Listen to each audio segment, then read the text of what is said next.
چلے۔ السلام علیکم ورحمۃ اللہ وبرکاتہ۔ سامعین محترم، اللہ وحدہ لا شریک کا احسان عظیم ہے کہ جس مالک لم یزل نے اپنا حبیب محبوب خدا احمد مجتبیٰ محمد مصطفیٰ صلی اللہ علیہ وآلہ وسلم کی ذات برکات کو ہمیں عطا فرمایا اور ہم سب کو ان کا امتی بنایا۔ ہمارا فکر اسلام چینل کو دیکھنے والے، سبسکرائب کرنے والے اور لائک اور کمنٹ کرنے والے، محبتوں کا اظہار کرنے والے سب کے لیے ہماری دعا ہے کہ مالک لم یزل سب پر رحم و کرم فرمائے اور اسی طرح دین کے مسائل کو سیکھنے والا بنائے۔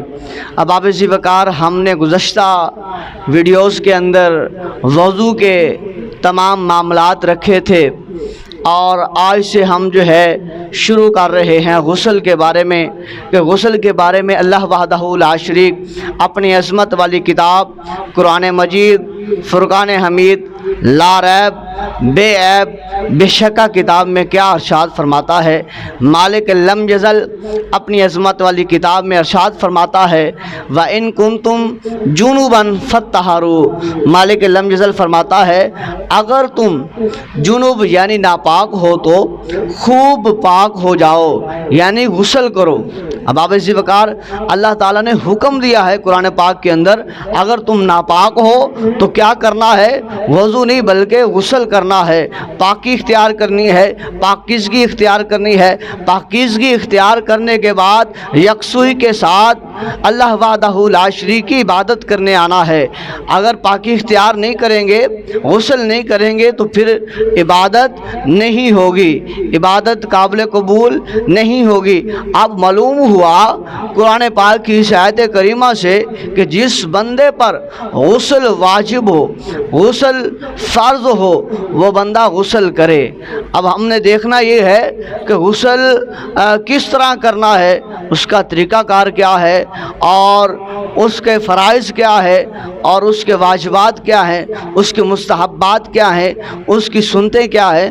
تو پھر ہم جو ہے آنے والی ویڈیوز میں اس کے بارے میں وضاحت کریں گے۔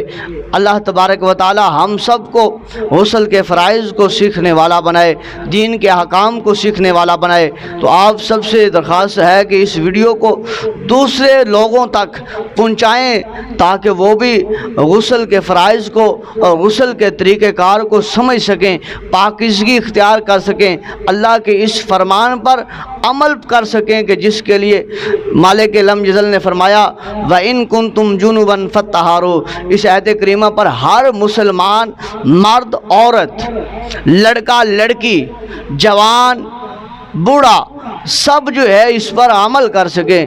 اللہ تبارک و تعالیٰ سے دعا ہے کہ مالک لم یزل ہم سب کو دین کے احکام کو سیکھنے والا اور لوگوں تک اس پیغام کو پہنچانے والا بنائے۔